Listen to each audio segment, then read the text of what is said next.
You feeling all right that we'll do it again? Yeah. Not too angry at me? No, not angry at all. That sounds like you are. Passive aggressive. I only hold it against you forever. Another 2 hours of my life I'll never get back. It's good having Tim here because it Brandon's won't be boring. completely like, yeah, thank you. That's what I meant. All right. No, because he wasn't here. Yeah. I do We find have that some genuine. we had Laurelie's, which I stuffed up, and her second one I thought was better because she felt more comfortable. But I don't know if I feel more or less. And do you feel all right, right. Tim, doing a chip lunch? Are you ready? Yeah, I reset my mind and work out which podcast I'm in. But Yeah. We'd start talking about the theory of faith development. Exactly. welcome back to the Effective Ministry that's in it. Podcast, the podcast that helps you have an effective youth and children's ministry in your That's the local wrong church. one, bro. That's your one. Wrong one. No, it's not Youth Works. Oh. That's his.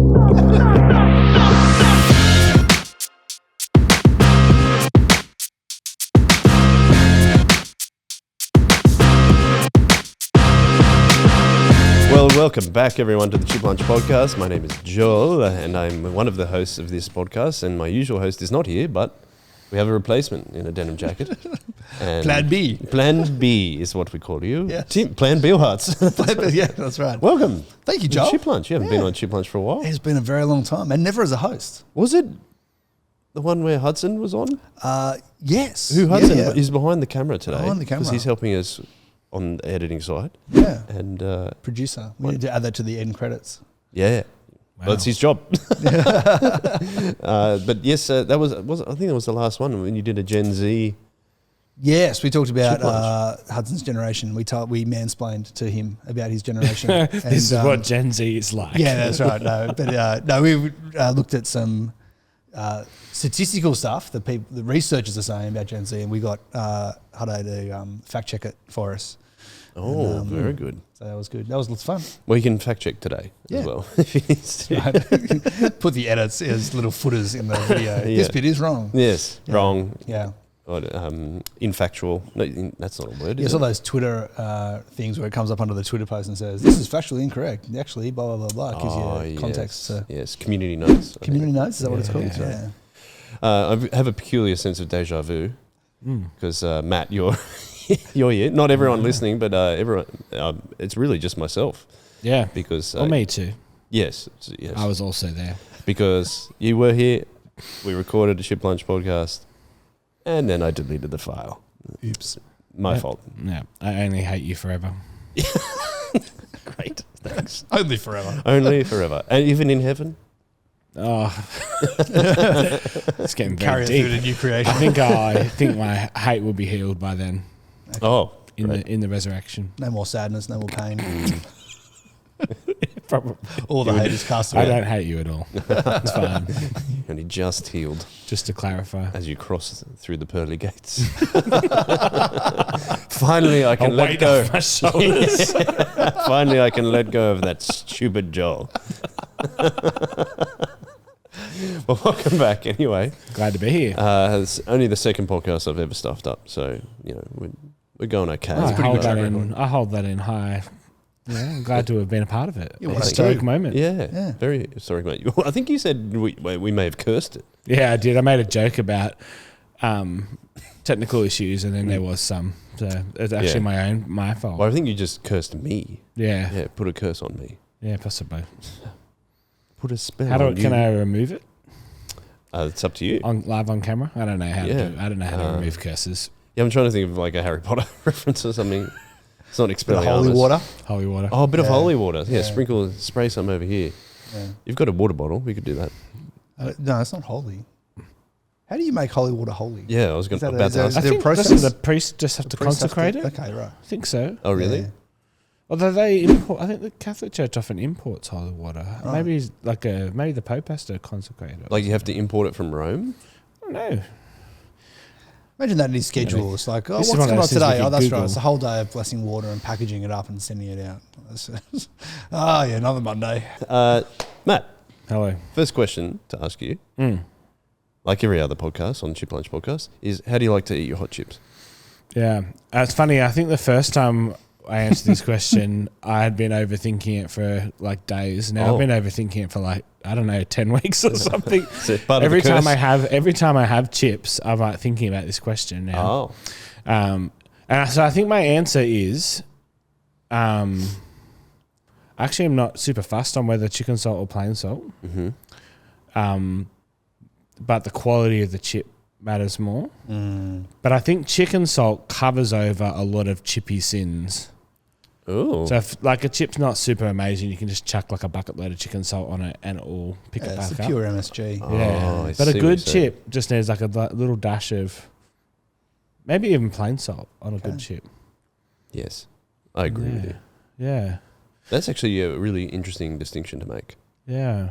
And I think that, like I said, I've been overthinking it. well, I don't know if you're overthinking it, because I appreciate it. I not like these thinking new chip perspectives. We've been asking the same question for, I think this is episode 133, 134, something like that. Oh, the producer has corrected me. It's 134. Thank you. That's why you're here, man. Yeah. Thank you. Fact check. Yeah, the fact checker. So, yeah, I think you might be right though, because we've had the thing of like chicken salt with chips can make a meal, but plain salt on chips may not be just a meal. It can be. Yeah. But it's similar to what you're saying, is that I think plain salt can bring out the chippy goodness, whereas chicken salt's a flavour that changes the. Yeah. And perhaps at that point, plain salt will also highlight the bad. Maybe. The chippy badness. Possibly chippy badness. I think we might call it. That's a technical term. It's the title of this episode. Yeah, I really bad chips are so disappointing. Like soggy or tell me about like when it. you bite one, it's a bit undercooked. Ugh. Oh yeah. You go in and you're like, oh, it's like almost slimy, Yeah, like eating a bit of snake or something. was the last I don't think snakes are actually slimy. Aren't reptiles dry? Isn't that? Oh, is I've it? eaten crocodile. Haven't had snake. Oh, have you? Yeah, as a wonton. I don't know why. That was crocodile wonton. Yeah, I had crocodile wontons. Where was this? I can't remember. I think it might have been on our honeymoon up at Great Barrier Reef. I was going to say at Steve Irwin Zoo. No. I feel like that's the only place they'd offer. Yeah, no. It was a bit of a delicacy. It was Crocodile wontons. Wow. Anyway, that was a distraction. But yes, No, it's a good distraction. with some salt. Bit of salt. Not chicken salt. Not chicken salt on the. Don't put chicken salt on your crocodile wontons. Top tip. Oh, hot tips. Hot tips. Tim's hot tips. Tim's hot tip. Tim's hot chip tips. Let's go to the second question. Tim, as a guest host, do you want to answer? Ask the, I'm getting it wrong. Do you know? Okay. Yeah. Do you know what it is? The second question is, Matt, how did you become a Christian? There's kind of two strands to how I tell the story of how I became a Christian. So one is I kind of grew up always having a sense of God or something in the universe. My family, I describe my family as post-Catholic humanists. Ooh, okay. So I think my parents would believe in the goodness of people generally, and that they grew up Catholic. So they were forced to go to church. My mum until she was 11. My dad until he was 18. And then they only ever went back for the big things, births, weddings, funerals. They were married in Catholic church. Did you say births then? Well, we were christened in the Catholic church. Oh, it's pretty close to birth. 8 days sorry. after I thought birth. there was real births. No, I don't think so. Okay. As far as I know, that's not one of the sacraments. But yeah, like we were all, me and my brother and sister were christened in the church. We did Catholic scripture at school. I did too. And it's funny, after the last podcast, because I said in the last podcast that my parents used to tick Catholic on the census, and I went and asked them. They still do, apparently. Okay. Yeah, but I asked my brother and sister, and they don't tick Catholic on the census. So just no religion? No, but they also haven't done any of the, like they didn't christen their children or anything like that. Neither of them are married in a church. So, yeah. So I always grew up with this sense of something. And then I was really into like one of my Catholic scripture teachers gave me like a series of graphic novels of the New Testament, and I read through those religiously. I loved them, and I don't think I actually really understood that it was the Bible. I just thought it was these weird, cool comics about Jesus. Were you into comics? No, not at all. Oh, okay. No, I was a nerd. I was into books, sci-fi. Okay.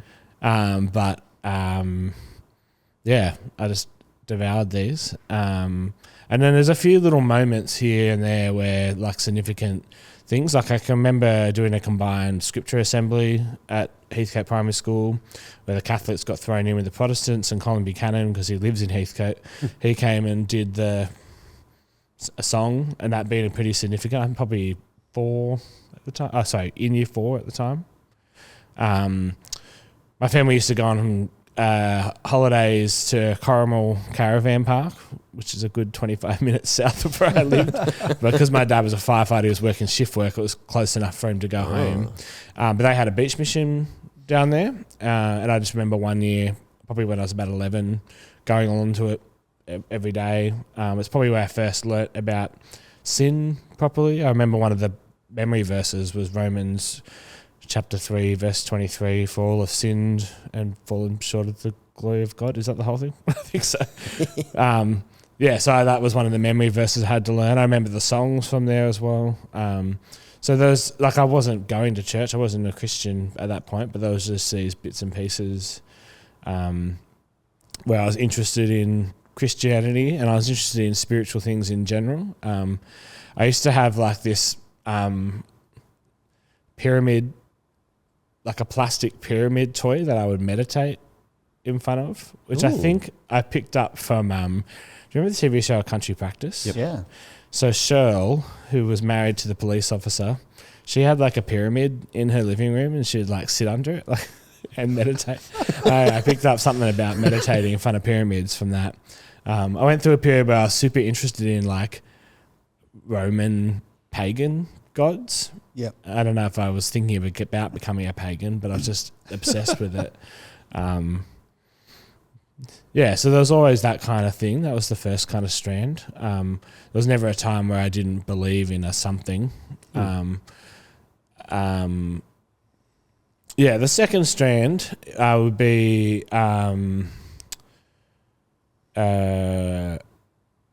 I was pretty lonely and friendless child in primary school. I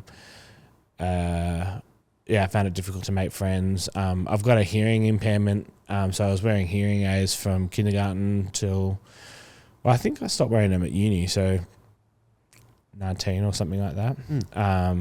But I used to get picked on a fair bit for wearing these things. There was no other kids that wore hearing aids at Heathcote Primary School in the 90s.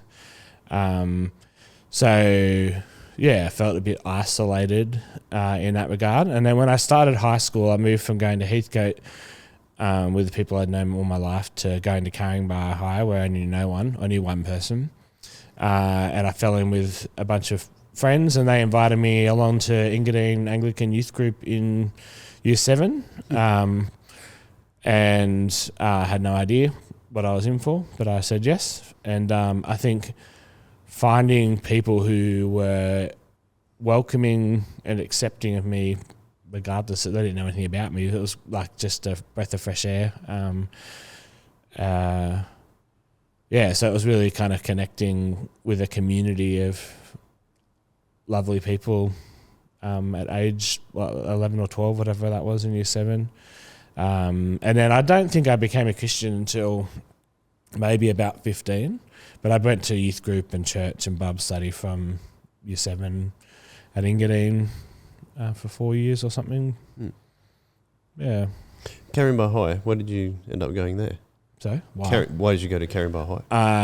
Because it's a long way from where you live. It is a long way. It's because I'm a nerd. That's why I went to Caringbah High. I passed the multiple choice exam to get in. Selective test, yep. Okay, cool. I was never going to go to Heathcote High. I think we were tossing up between Bosco Catholic School and Caringbah. We couldn't really afford Bosco, so Luckily, I got into Carrion, but I don't know what we would have done otherwise. You didn't want to go to Heathcote because of that thing? Just because it was the same people Yeah. that I'd grown up with. Yeah. What's the hearing impairment that you mentioned? Do you know why that happened? Not really. So it was picked up when I was in kindergarten by the school nurse. So I was 4. They don't really know why. Potentially something happened in utero. Potentially it's just genetic. Yeah. I find it surprising that people gave you such a hard time for having hearing aids. Like, I get it a little bit, but that's rather persistent. Yeah, I don't for that know. long. I don't know. I think maybe we're a bit more tolerant of difference these days than we were in the 90s. Yeah, and look, they probably weren't. You know how bullying works as well? Like, it's recursive. Like, it probably didn't happen as often as I think in my mind that it did happen, but it just builds on itself, and that's just my lasting memory of primary school. Yeah, and you're thinking about it all the time. Yeah. Yeah. How do you think that, like, it's not very nice, but how do you think that shaped you as a person? Like, having to deal with that?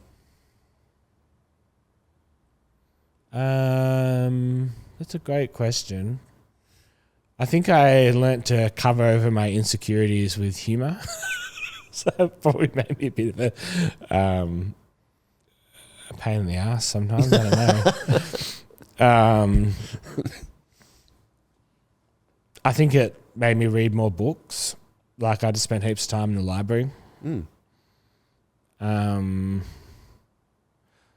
mean, hopefully it's made me more empathetic to people who are different in some ways, hopefully. Yeah. Yeah, like, I don't want you to experience something that I experienced. Yeah. I don't know. I feel like it's a very different... I don't think my kids would even notice if someone was wearing hearing aids. It's a very different... But there was also, like, they were trying to educate, like...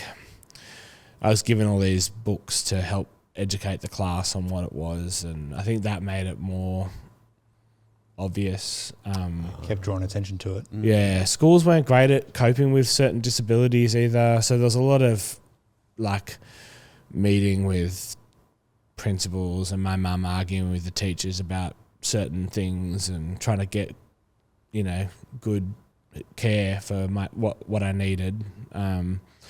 Like, I needed to sit down in front of the classroom and, like, stuff like that.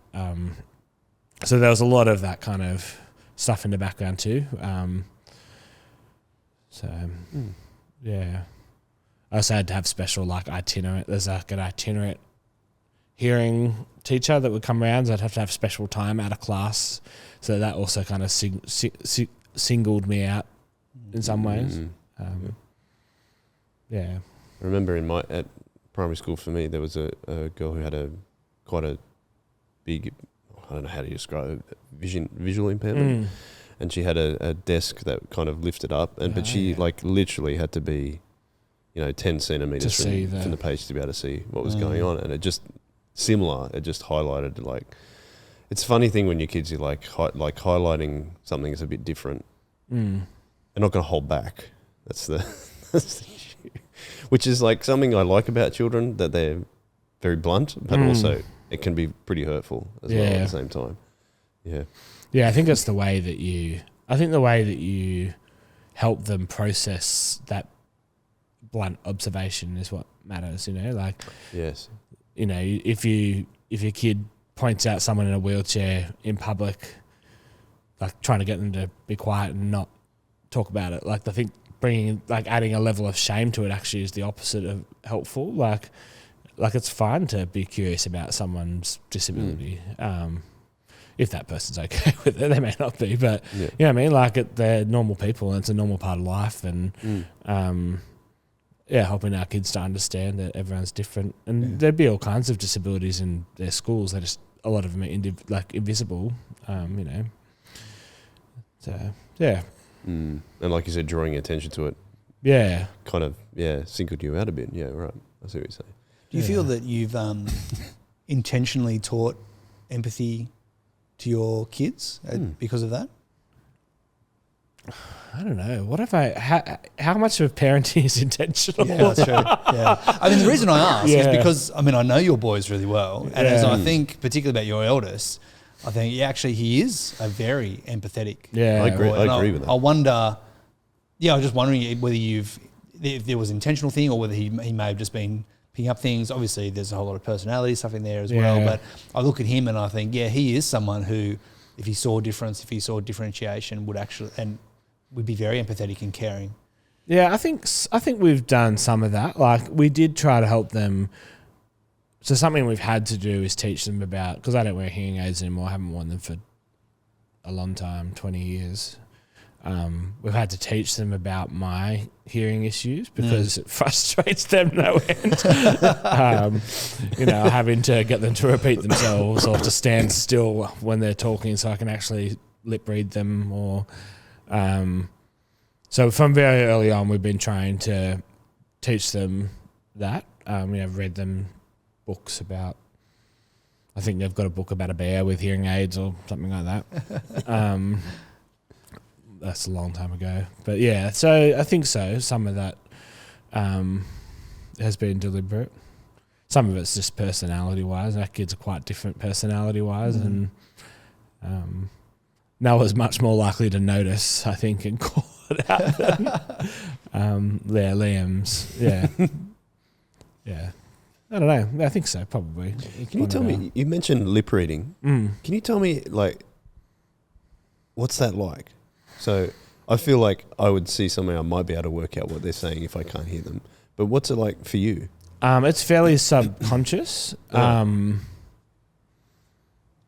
notice more when I can't do it than when I do it. Does that make sense? Yep. So during COVID, when everyone was masked up, I just couldn't hear people quite a lot. I had this experience where I was sitting in a cafe and two people were talking to me. Or one of them was talking, but they were standing next to each other, both masked. I just could not tell what they were saying or who was saying it. Like, there was no... that happened a lot. So I notice it more when I can't see people's... if someone's talking to me in the back of a car while I'm driving, it's pretty hard to hear what they're saying.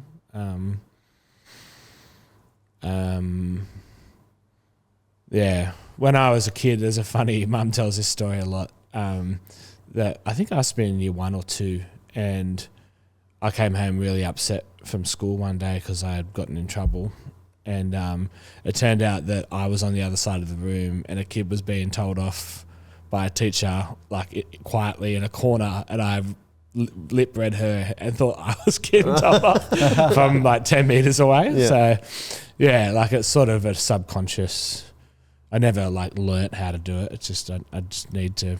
It's much easier if I can see people's lips and. But your brain is because it has that kind of deficit of the hearing. It's I need to figure this out somehow. So that's why it's subconscious. Yeah, I think so. Yeah. That's really fascinating. Yeah. There's things it's so interesting, so hard to lip read someone with a different accent. So hard because they move their mouth so differently. You can sometimes tell, I can even tell if someone's got an accent before they talk just because of the way their mouth looks. I don't know. That's interesting. Yeah. I didn't even know that because I would do it by hearing, obviously. Yeah. I was doing a few accents on the last podcast, actually. How good. Yeah. Did that get included or? Yeah, right, it's definitely. I said to Braden, give me an accent and I'll do it. But he wasn't that keen on it. I think we eventually got to an Irish one. I was trying to do Finnish, which nice. I don't know if I nailed that too well. What would you say your best accent is, Tim? I don't have good accents. How's your German accent? How's my German accent? Yeah, I reckon you could do German. Oh, maybe. I don't know. I can't even imagine you angry. Yeah, that's a good point. I don't think I've seen Tim angry before. No one has. No one has. Ever. He's never. Except for my daughter. We did joke when she was very young that she was the only person in the world that could actually make my temperature rise. What does she do to make that? I don't know. I think it was just her particular personality. And is that because she's got the same personality as you or different? No, she's very different to me. She's very similar to Roz, which means that they now clash. Like that's become more apparent as she's grown older. Classic That parenting. happens with girls though, girls and mums though too. When there's a certain age, right, where they're just like, hang on, you're the same as me. Yes. And now there's a battle between us. Yep. I don't know. I can't think of examples. No, okay, that's all right. Well, let's go back to Matt though. So you said you started going to youth group, started going to Bible studies and things at Engadine Anglican. Yep. What's it like at the same time as you growing up in high school? Like you became a Christian when you were 15.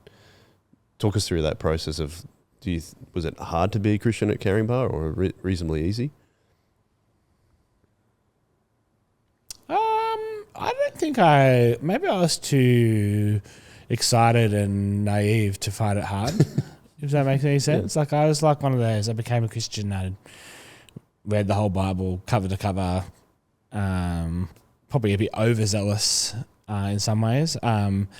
I decided at 15 at the same time as I became a Christian that I was going to go to more college. Much to my mother's disappointment, she actually cried when I told her that I was going to go to Bible college at 15. I think just because that was what was modelled to me. Two of my youth group leaders went to Bible college quite young. I think they were probably the youngest students at Moore College at the time, 19. I think they both were. All right. And I just saw that's what you did as a serious Christian. You went hardcore. I don't think I found it difficult at all. There was heaps of Christians in my year. There was a big kind of the lunchtime group. The chip lunch was massive. It's actually kind of ironic being on a podcast all those years later called Chip Lunch, because when I took over leading our lunchtime group at Caringbah, we got rid of chips. We had no chips. Really? Was it called Chip Lunch? Nah. No, something else. It might have just been called ICF or... Okay. No. We'd always had chips, and then we just got rid of it. I think we got rid of it for logistical reasons. It was proving too difficult to... The internal tension between chicken salt and plain salt was too much to manage. Yeah. There's a whole school-wide battle between... the civil war. Yeah. No, I think it was just logistically difficult. We didn't have any outside churches helping with it. So, so it was pretty... Actually, I have pretty good memories of being a Christian at school. I just remember lots of good chats and, heaps of Christians and big kind of prayer meetings. And we had a huge prayer meeting September 11, 2001, or September 12, it would have been probably 2001, after the... planes crashed into the two towers. We decided to do a prayer meeting. I think, I don't know, a school of 900 or something, probably 200 people really came, maybe more. It was huge. Wow. I don't know. Didn't find it hard at all. It's funny now because every now and then I meet someone whose kids go to Caringbah and they say that it's a hard place to be a Christian. I'm like, I'd never really... wasn't my experience at all, but it might have been. But I just was aware. It was too fresh. You know, when it's fresh, you just don't even think about that kind of thing. But Okay. So did the finishing school and the plan to go to Bible college, did that come to fruition? It did eventually. So I started uni. With the purpose of going to college. So that was kind of the most straightforward path, was to do a university degree and then go to Moore. I started in a Bachelor of Computer Bioinformatics, which is not me at all. What does that even mean? Yeah, it's a great question.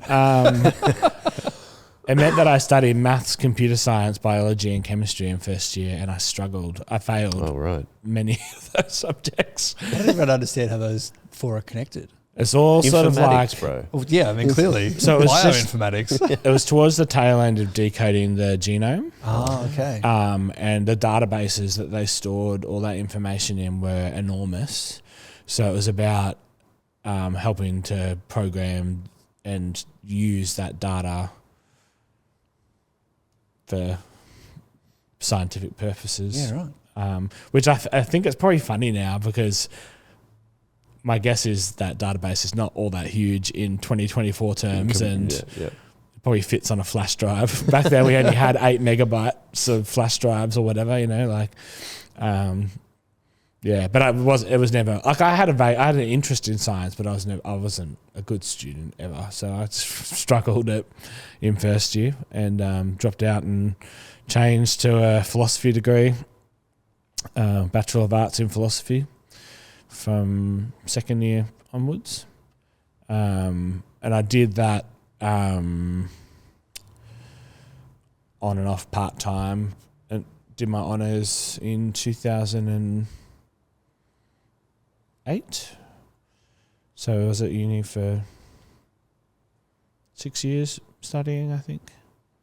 And then we did MTS, Ministry Training Strategy, internship type apprenticeship thing at Wollongong Uni for 2 years. Me and Steph both did that. Oh. And then we went to Bible College. So I was at Wollongong Uni for 8 years basically, and then went to more after that. Really fitting the Sutherland Shire stereotype of going to Wollongong Uni. But Yeah. So you said that you and Steph did it. So you and Steph, your wife, met at uni? Yeah. We don't actually really remember where we met. It would have been through the Christian group at uni at some point. She was at my 21st just as a friend.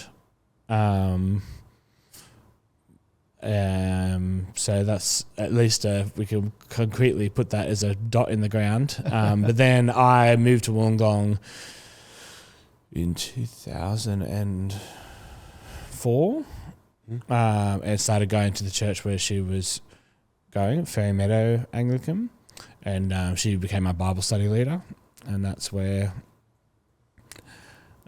sparks began to whatever.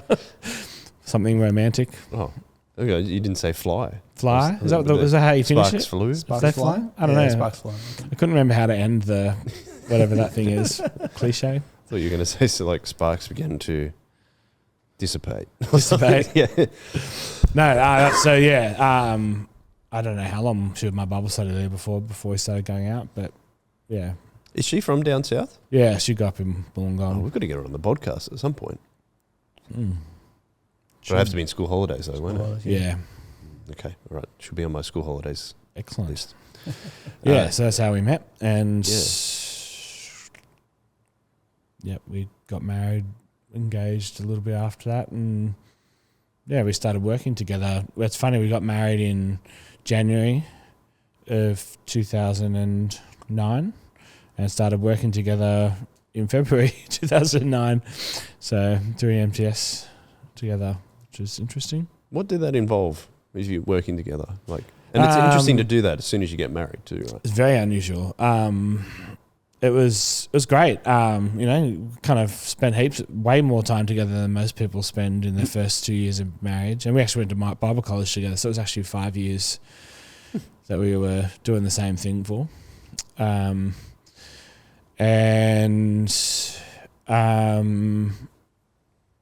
We led some stuff together. We did some other stuff separately. It's fun. We involved not getting much money. We had hardly any money when we first started. I think we had to fundraise $28,000 our first year and then $35,000 our second year or something like that. That was our year's wage. Which now I think about, how did we even afford rent? My current rent is more than our total combined wage.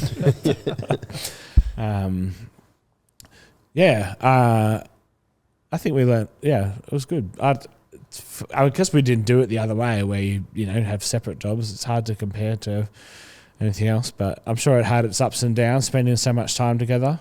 But they were pretty formative years for our relationship and for we're still pretty young, so it was formative for our whole personalities and stuff. So yeah.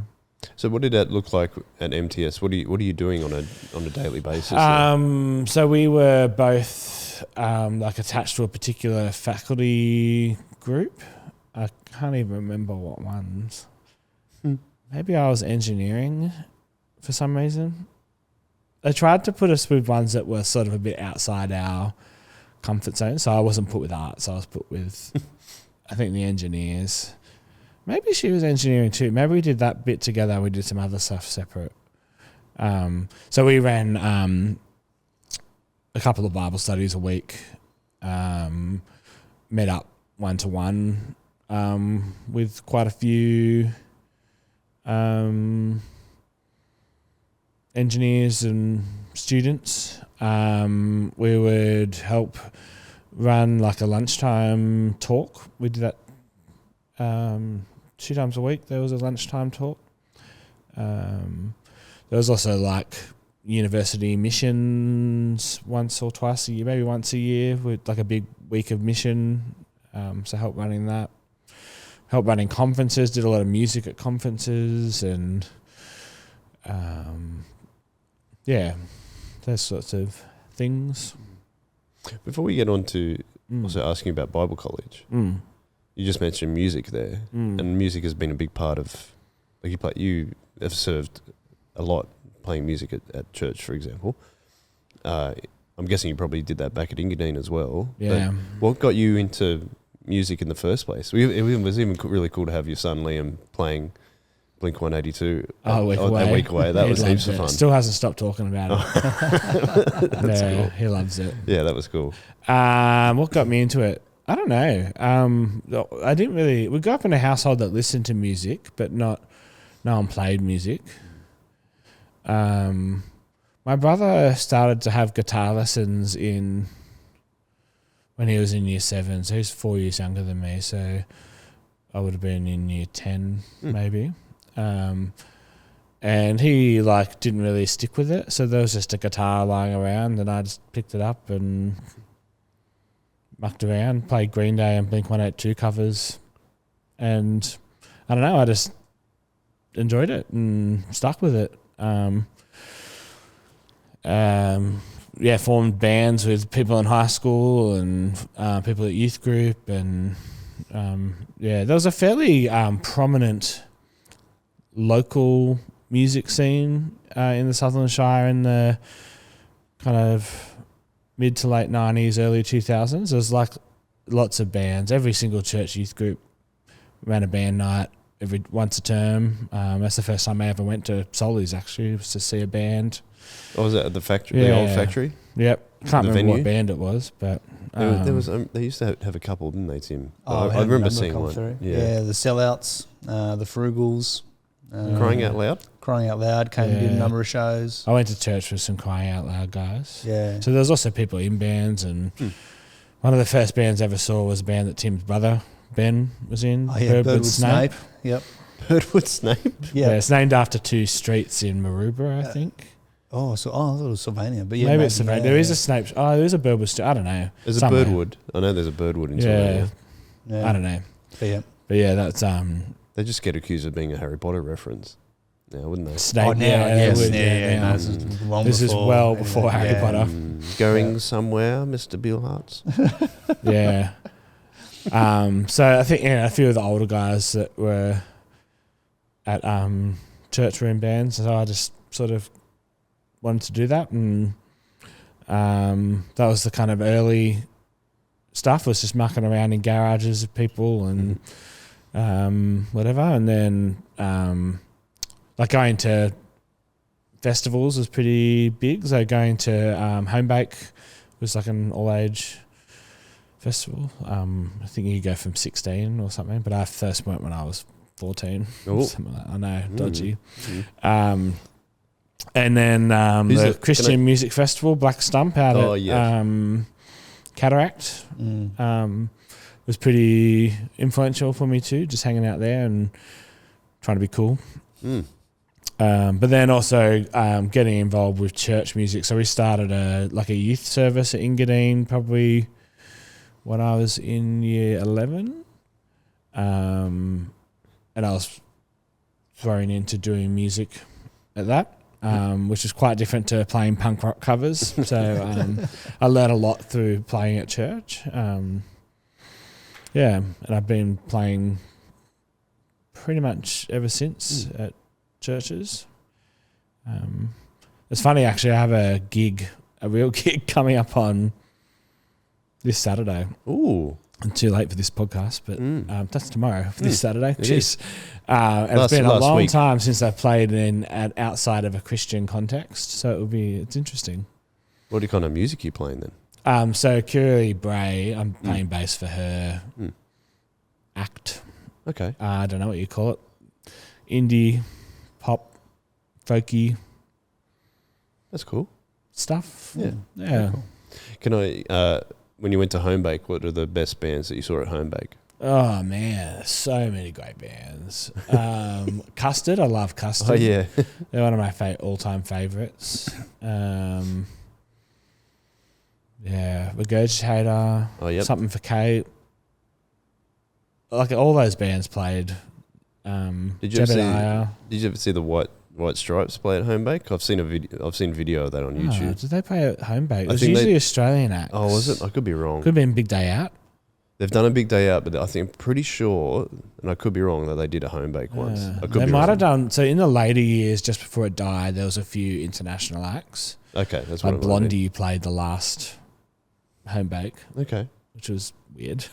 I didn't go to that one, but was this the one in the Domain? Yeah, I'm pretty sure. I'll show you the video later. Interesting. But I think yeah, that's a mad set. I don't remember them doing it, but that'd been cool. And what about the bands that you were in? What about the band names that they had? Oh, I had more band names than songs. I spent half my life thinking of band names. Yeah. What's your top 5? Oh, that's a great question. The band that I was in that did the most was called Nickwood Direction.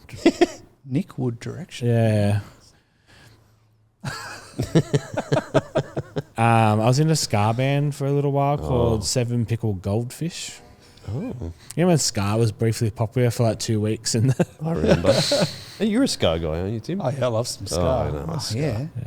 It's just punk with horns. Reduce the horns, man. No, that's great. Yeah. They carry the melody. It's fun. There's a bit of fun. It's the most fun.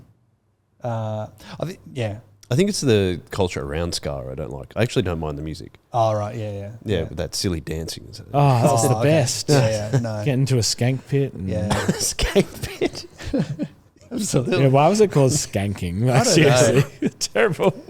Well, it didn't have the same. I mean, I don't think it had the same connotation. I don't think so. It does now, which just ruined it for everyone. Yeah. But yeah, that's what I really like about that micro moment in time of that punk and ska was it was fun, which it seemed to be a reaction against the grunge movement, which was just cranky grunge. Cranky, I'm upset, everything's sad, and then on the the other mosh pits side were violent, really violent. And then on the other side, you end up with emo, which again is this navel gazing. The world sucks. Let's just sit here and navel gaze and be sad about the world. And in the middle, you've got this 4 or 5 years where really pop punk and ska and this there was a fun and frivolity that kind of came out of that moment, and that was my key high school years. So that's the bit that resonates most for me.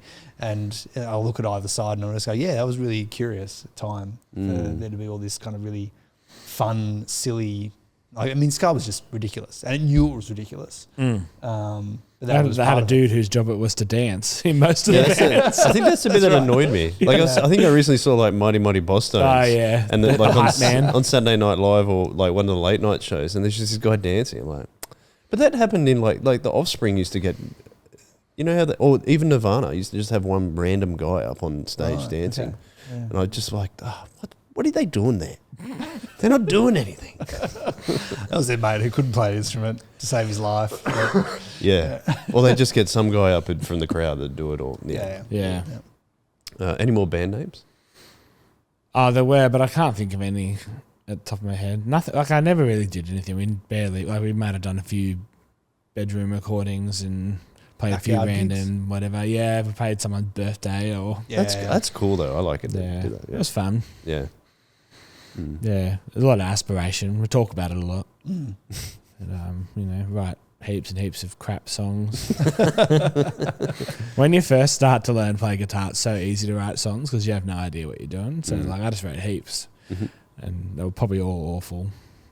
I think as well because I had sort of just become a Christian. It's like this terrible cross between bad songs and bad like cheesy Christian themed.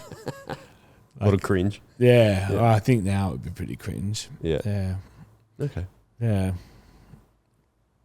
That's cool though. yeah. I like that. That sounds like it was a fun and formative part of your life. Yeah, and it's been kind of fun now passing it on to my 10-year-old. Like, he's way younger than I was when I started playing, but Yeah. he's just grown up with guitars in the house, and now he's learning to play all the songs that I learned how to play. Blink-182, Green Day, Nirvana. Yeah. It's funny, he's, like, introducing me to new Green Day. Like, I haven't listened to Green Day since American Idiot, which is 20 years ago. Yeah. That's Um, part of their downfall, I feel like, with Green Day. so? Part of their downfall, I think, with Yeah, Green well, Day. it's funny though. I actually don't mind some of the newer stuff now that Okay. I've seen it through his eyes. Like he'll be like, "Oh, listen to this." I'm like, "Oh, actually, like, it's kind of cool." Like, so I've never seen Green Day live, so I'm pretty keen to take him next time they play. He'll absolutely blow his mind. I think they're touring at the moment. aren't they? Yeah, they're doing. I don't know if they're coming here yet, but they are. They just released an album, so they probably will end up here eventually. I've seen a fair bit of content of them getting someone up on stage to I sing know, lyrics. that would be his dream. Yeah. He watches all those videos. I'm like, yeah, how many people at those gigs? Like, you just need to, Be ready. Might Yeah. not happen. yeah. Yeah. Yeah, there's quite a few because the Foo Fighters do that too. They often get someone up to play Everlong or, That's cool. yeah, it's cool. So we move on, if that's okay, to Perfect. going to Bible college together with Steph. Yep. Talk us through the thinking of, because sometimes you hear about couples like one will go to college and one won't. Why did you guys decide to go at the same time?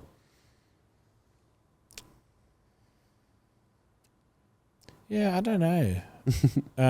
Can't remember how the decision was made.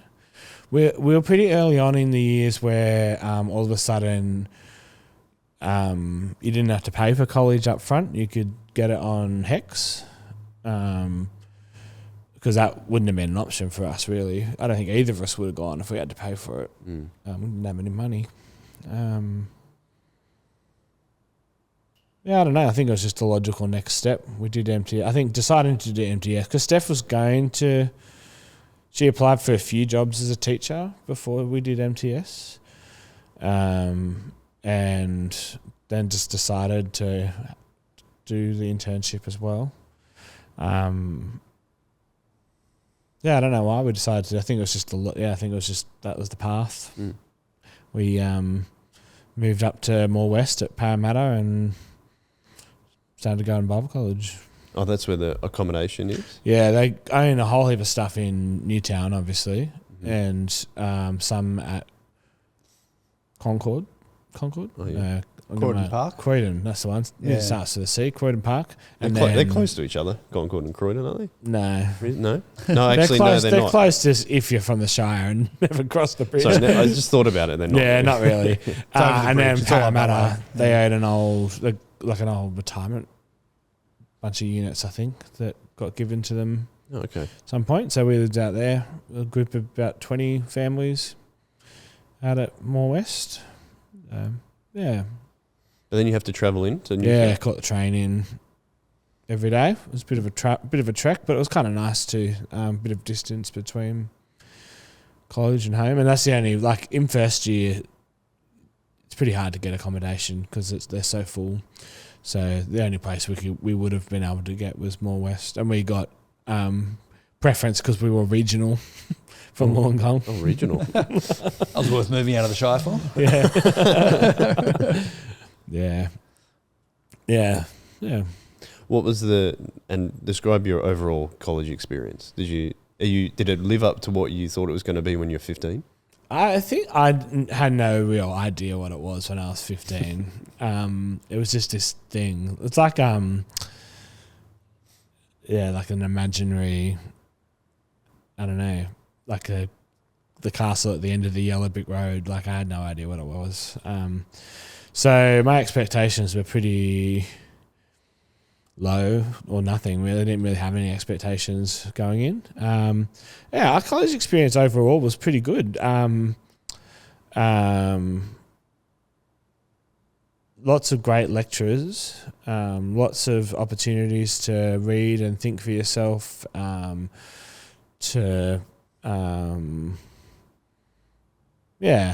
had lots of in-depth discussions about theology and Bible, and learnt lots of skills in terms of reading the Bible. Lots of space to ask questions about things that I had questions about, which is good. There was some, I don't know about downsides, but like it was interesting getting exposed to Sydney Anglicanism in a broader sense. I have this distinct memory of being at lunch one day and we're all talking about where we went to school. It was like a table of 10 of us, and I was the only person who went to a public school. And I think like only 2 of us weren't from the northern side of Sydney. Everyone else was from north of the harbour. So it was a bit of a culture shock in some ways. And being in the Wollongong region of the Sydney diocese is a bit different to being in some other parts. Like, you're kind of disconnected in your own little world in some ways, And then Wollongong's even, like the Shire's like one thing, and then Wollongong's another thing of its own. So it was interesting. And you meet all kinds of, you meet people who, like, sometimes Moore College has a bit of a reputation for being a bit of a robot factory, pumping out identical clones. And there are those people, which is fascinating. And then there's lots of really cool people as well. Like, it's just a real, it was interesting. I'm not a very good, conformist. I'm not very conformist at all. So being told, like, you must do this or you must think this was never really, I see a sign saying don't walk on the grass, and my mind would be like, I really want to walk on that grass. Too much Green Day in your adolescence. Too much Green Day. Could be. And so, there's a bit of that for me at Moore College too. Like, first year at Moore College is really kind of about teaching people the fundamentals of a particular way of reading the Bible and a particular type of theology. So that was a bit unsatisfying for my many questions, but I found, like, in general, the lecturers to be, really interesting people, not far less cardboard cutout than what I had been thinking they might have been. It was pretty good overall. In what ways do you think it shaped and impacted your faith going to college? Because how long were you there for? 4 years. Okay.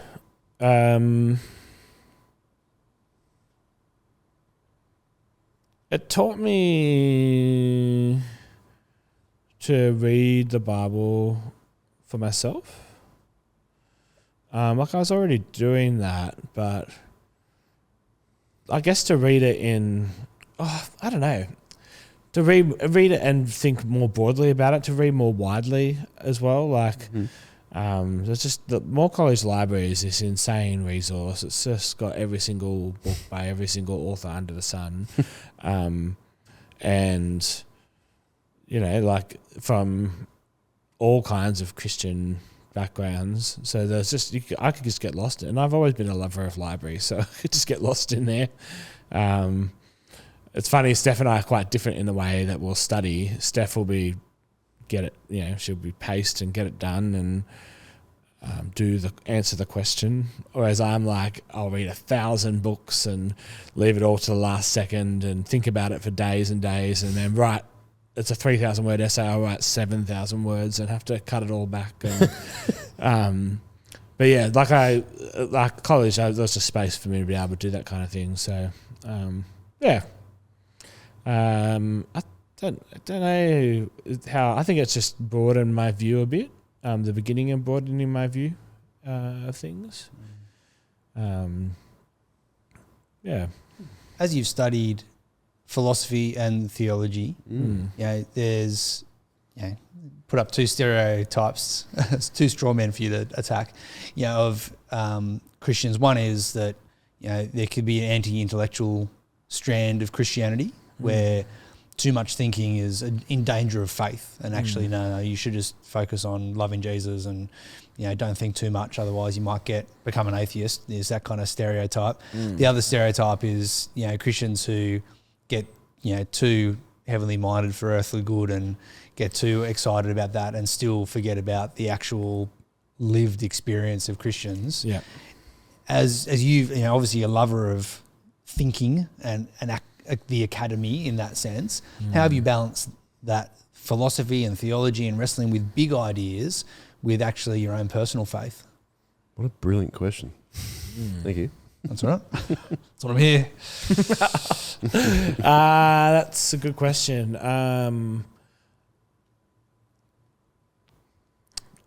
I think I probably, in my youthful zeal, had probably too much of a tendency to go down the kind of lofty idea path. I was pretty attracted to, I guess you'd call it like the worldview side of Christian thinking. And I probably was a little bit removed from practical realities. And I think because I was at uni for 8 years and then I went to do another uni for another 4 years, in some ways I was removed from the real world for 12 years to get a real job until I was in my late 20s. So yeah, I think I was a little bit kind of in that kind of stereotypical box. It wasn't until later that I think when I started working for a church and now in my current job, that I've really had to ground my theology and philosophy in real life. Working for a church is a bit of a shock after college because it's nothing really prepares you for. You learn all this stuff, but you can't even use most of it really. It's formative, but it's when you hit the ground, people don't care about the ins and outs of debates of first century church doctrine or. Is it homoousius or I can't even remember. Do you remember, Tim? No. I don't even know what you're talking about. Exactly. Yeah. So I think I did have a tendency to sort of get lost in my own head and lost in thoughts and lost in books rather than grounded in what does it mean to live as a Christian in the real world a bit. Yeah. Wasn't until later experiences kind of forced me to move out of that. What were those kind of experiences? Well, I mean, working for a church, all of a sudden you're working with people with such a different variety of life experiences. Like I'd only really experienced working with 18 to 21-year-olds at uni who's, you think you've got a lot of problems when you're 18, 21, but, life just gets so much bigger and complex. Suddenly I'm a 25-year-old trying to speak into the lives of an 80-year-old widow or, a single mum with 4 kids or someone who's been stuck in a job that they hate for 20 years or, it's just, how do I take the things I've learnt and been thinking about and make it useful for spurring these on to love God and love others? Suddenly I'm living in a neighbourhood, whereas, I'm living in more West amongst other Christians or, not that was perfect. It certainly wasn't. There's lots of issues going on there. But, I think that really kind of forced me to put legs on those ideas and try letting them walk around a bit. And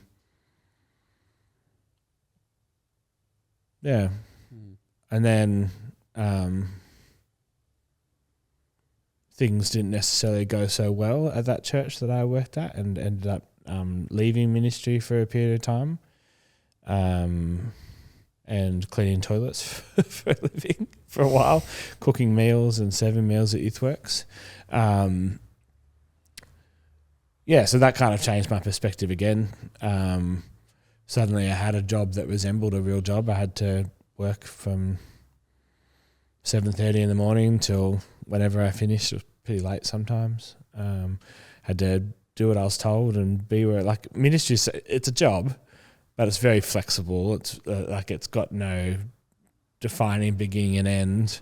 But suddenly I was in a real job where, it was very defined, very rigid, had start times, had finish times. So that kind of made me had to think through again.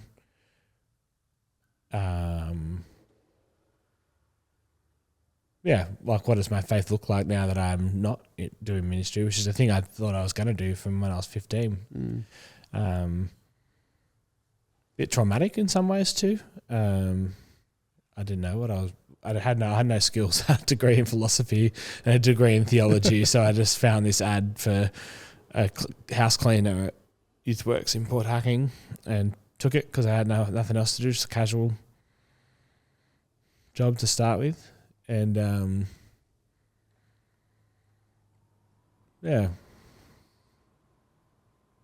don't know if that answers. I can't even remember what the question was.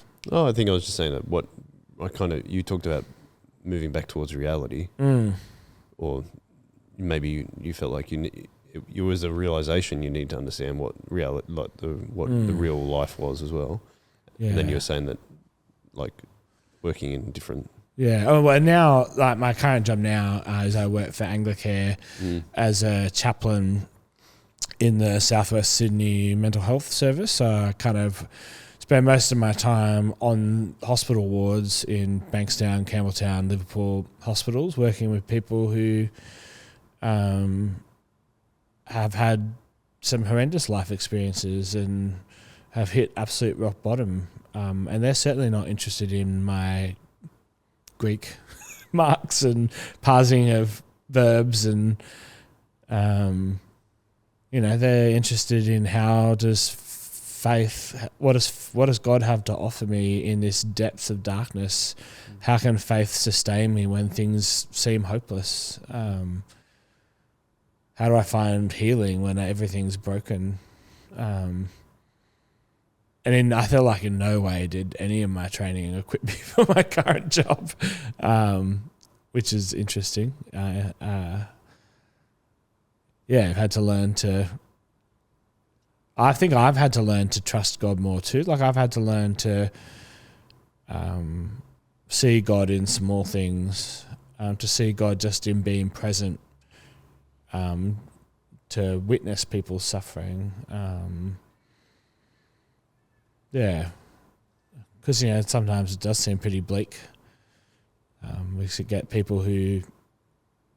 There's one guy who I think he was maybe in the hospital when I first started 6 years ago, but he's been come and gone probably every year since. He's probably 5 or 6 years younger than me, and he's just had a terrible life, and got diagnosed with schizophrenia when he was 16, and been on enough drugs and in and out of homelessness ever since. And he's got some kind of faith, I think. But what does faith mean? How does the freedom that the gospel brings, what does that mean for him? Like, it's a hard question, I think. And What do you say in those? I mean, for him, or just generally other experiences, what is the gospel to those with significant mental health concerns and illnesses? I think we believe in a God we believe in a God who is love.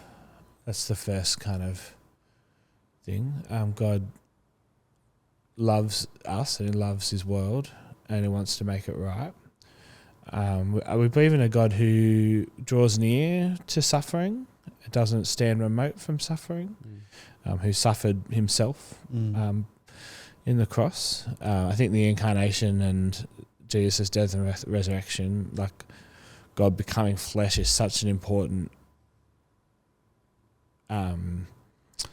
thing for people who have fleshly, earthly, physical and mental struggles.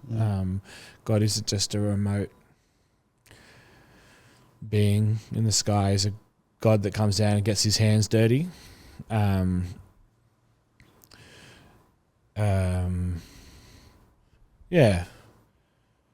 I think a lot of it is a ministry of presence. So me being present, trying to demonstrate God's presence, that they can feel God's love in small ways. And I think seeing God work in small ways is something that sustains me and can sustain others, rather than looking for big things. Like I haven't seen anyone miraculously healed of schizophrenia or anything like that in my 6 years. I mean, I don't think it couldn't happen, but it just hasn't happened in my presence yet. But holding on to small things in difficult places and times, like I often do communion on the wards, which is funny because I haven't come from a tradition where communion's been a big part of the way I've practiced my faith, but I got heaps of requests for it, so I started doing it, and it's just a powerful little physical and symbolic reminder of what Jesus has done, but also of God's presence. We're all kind of sharing in. It's usually got like a big box of wafers, and use those little pop top juices, because they have so much sugar they last forever, and they're easy to pour into little cups. There's something powerful about that symbol for people whose minds perhaps don't work as well. Like you can't just give them words because their rational faculties have been impaired through years of complex mental health problems and through medication and often through drugs. And so, if you have a Bible study, which I sometimes do, like it can be the wildest thing you've ever experienced. Like some people just have they'll talk forever about whatever. But I just found that doing simple things like praying the Lord's Prayer, which because we're in Southwest Sydney, a lot of people have a latent Lord's Prayer practice because they're Catholics or Orthodox or Anglicans as well, I guess. Doing things like communion, just repetitive, simple. There's a real kind of spiritual connection there. And it's for me as well. Like I find it, I always tell a story about one time I was down in a ward in Campbelltown. It's one of the ugliest places you'll ever, it's so run down and old. Well, it's gone now, it's been demolished, but thank goodness. It's just an awful and noisy, and there's people shouting in the corridors, and I just, this lady asked if we could do communion, and I said, yeah, sure, it's fine. And then I went and got the stuff, and 10 minutes later she gathered up all her friends to come do it. It was probably 12 of us sitting in the dining room with people shouting all around us doing communion. It was just like a moment in a place, like it was almost like a moment out of time in this place, like almost a holy moment, where God's presence felt tangible through this sharing of bread and wine with these people who, from all sorts of different backgrounds, and I don't even know what half of them believed. I hadn't met most of them before, but it was just a powerful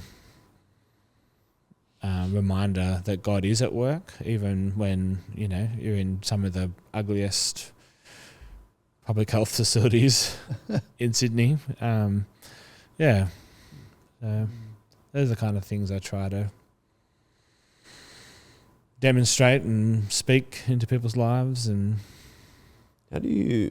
I mean, you've probably got to see some pretty difficult stuff sometimes. How do you come home from that and separate yourself from it? Because I think I would find that really difficult. Yeah.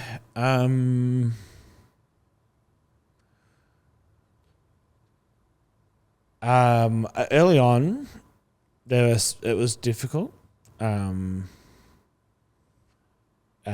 I've just got some practices in place to try and help me process things. So there's people who I talk to about things. Like So I've got debrief.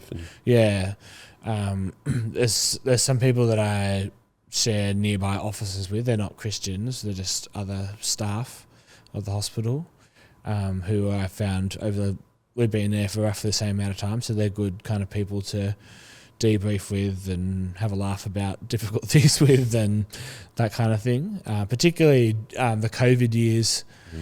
Not at all what I signed up for when I became a chaplain, was working in a public hospital during a global pandemic. But they kind of drew a bunch of us really close together because we were, it was such a strange world and strange times where no one knew what was going on. So that's a good group of people. I've got professional supervision, which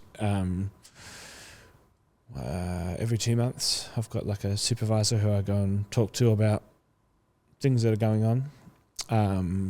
There's a good little team of Anglicare chaplains as well. There's 5 of us who are also mental health chaplains, so we meet up just to encourage each other. So there's those things. I also there's just a spot. It's the funniest spot.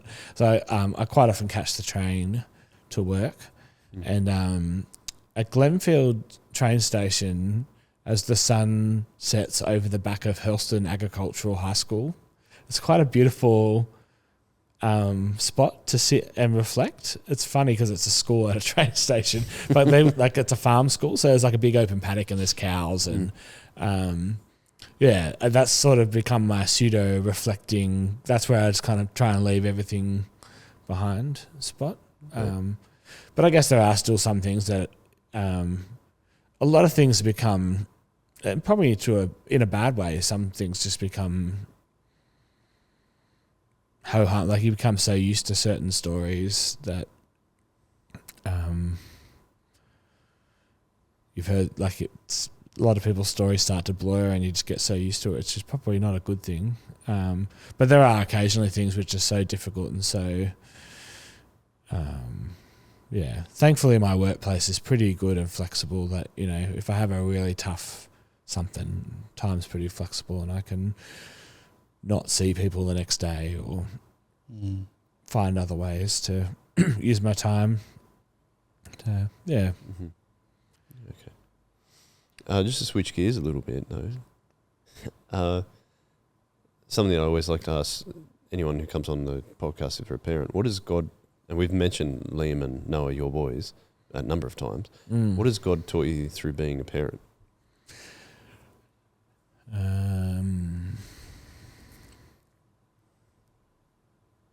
I think a lot. I think taught me more about what love looks like, what His love looks like, through my kids' love of me, but also through my attempts to love them. Because you just love your kids, like it's not most of the time, even when they're annoying, and that's sort of God with us. It's challenged me a lot to think about things like, what does faith look like? Because what does a kid's faith look like? When they're real young, and then now that they're reading for themselves and they're doing youth group for themselves, and look, what does that mean? It's challenged me a lot to think about what is sin. Like, I guess I believe that, I don't know, like, when do kids sin? You know, like, some of the stuff they're doing is just developmentally appropriate. Like, it's interesting. Like, I'm thinking about, like, what does it mean as a parent to deal with your kids and teach them to do the right thing, and probably taught me patience, hopefully. Yeah. Yeah. I think that as well, it's interesting thinking through, what do I want my kids to be like as Christians? Like, what's important? Like, for me, it was diving into all the philosophy and worldview stuff was really important, but that's just where I was at my stage in life. But now I kind of think, I don't know, try and help them to be more focused on loving God, yes, but also loving their neighbours than I, like, more practically than I don't think I was really modelled that so much. Like, there was community in the church, but just thinking about, you know, what does it mean to be... I think what I thought it meant to be a Christian outside of church was to tell people the gospel. That's probably my main thing, which is, you know, good. But also just teaching them to be kind and empathetic and to care and those kinds of things. Yeah. Yeah. Just gives you a different perspective on life, doesn't it? And what you're doing and what you're thinking about and how you're acting. And yeah. I don't even know what I did before kids. Like, how did I even use my time? Yeah, totally. Yeah, totally. So different. Is there anything you want to ask Matt, Tim, before I ask the final question? No, I think you've covered lots of ground. It's been good. Anything you want me to ask you about, Matt? No. Was there any good bits from last time that we forgot? I was trying to remember. To be honest, I was trying to stall to try and think if there's anything I missed. But the final question that we ask is: you look back over all these things in your life that we've talked about, and you're a bit older now than you were. We talked about you've got kids. What do you wish you could tell your younger Christian self now from what you know? Yeah. I think, I've basically already said it, but I think leaning into God's love, both for me and also God's love for everyone, and how we're supposed to love Him and love our neighbours. So a more lived out rather than just thinky type of faith. Okay. Yeah. In some ways, I can actually remember times where I was pretty, probably pretty harsh to people who were concerned with being good neighbours. I was like, oh, we don't need to be good neighbours, just need to tell them the gospel.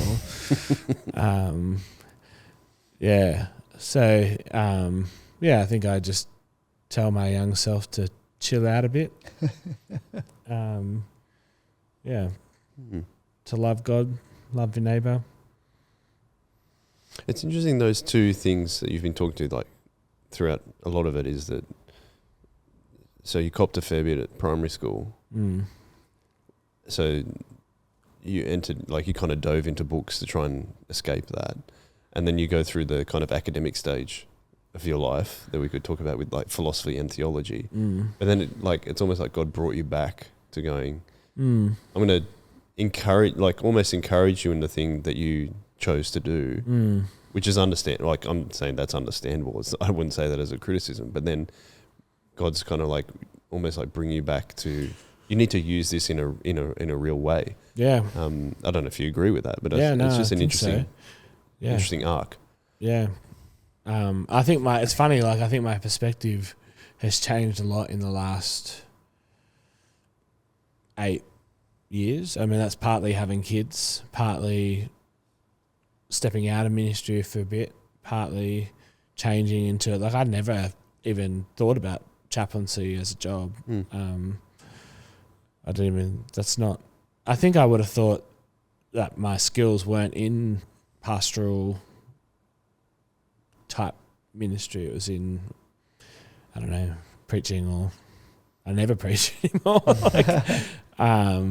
It's just, I think God just uses your particular life experiences to shape what you end up doing in surprising ways sometimes. And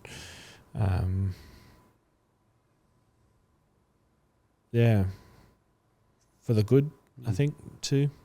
It's always this thing where you've got like, come on, God, just do it the way that I think's best. Yeah. And you look back on it in hindsight and you're like, oh. Yeah, I can see. And it's funny looking at that trajectory to see where God's...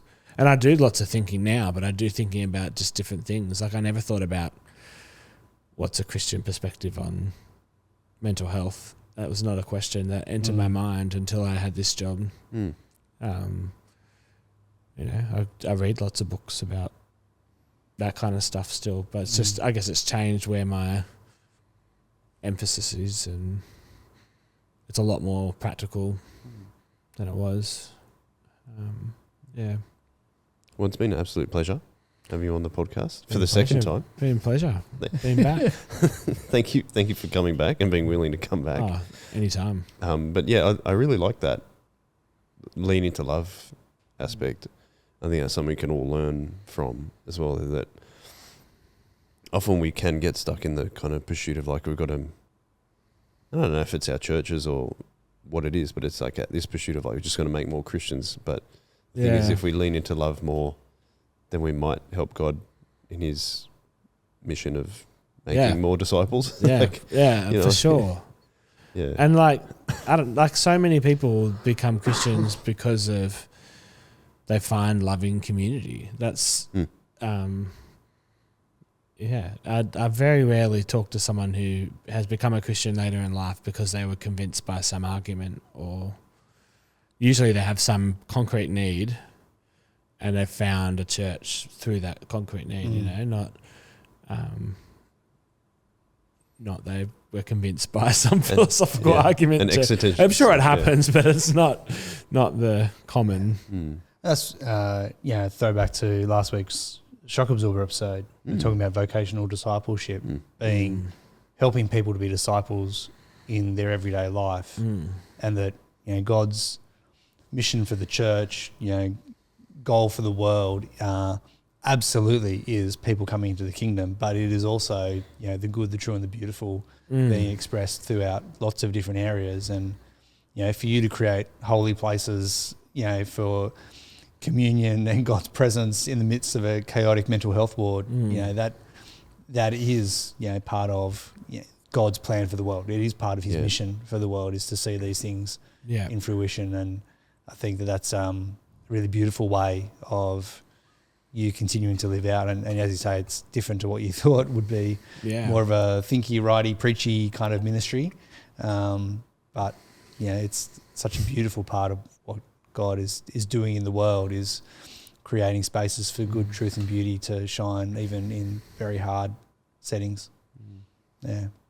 I think I've become more aware of that as I get a bit older, but doing podcasts like this makes me even more aware of it. So thank you, Matt, for highlighting that. Well, thank you for doing that. I really, I haven't listened to every one of these podcasts, but I really enjoy them. I think you just find out things about people's lives and the way God's working in the world that you just don't find out in other ways. Yeah.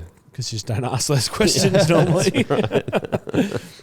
Yeah, totally. Well, that's one of the purposes of the podcast is like, also the fact that just to hear people see, like I've had a similar experience. Like that's one of the things that I really get out of people saying, thanks for the podcast, is when they say, it was cool to hear that because I had something similar. I think that's one of my favorite things about doing it is, and you've contributed to that. So thank you.